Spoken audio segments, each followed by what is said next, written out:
Let's take a look at how Bbot Smart Ordering overhead delivery works.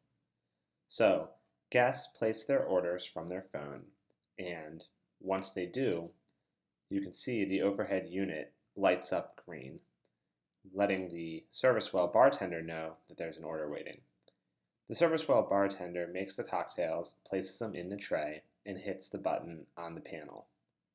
Then, what happens is the robot rises up, the basket goes all the way up to the top where the ceiling is, and then once it reaches the top, the robot begins to travel to the destination where the guest ordered from.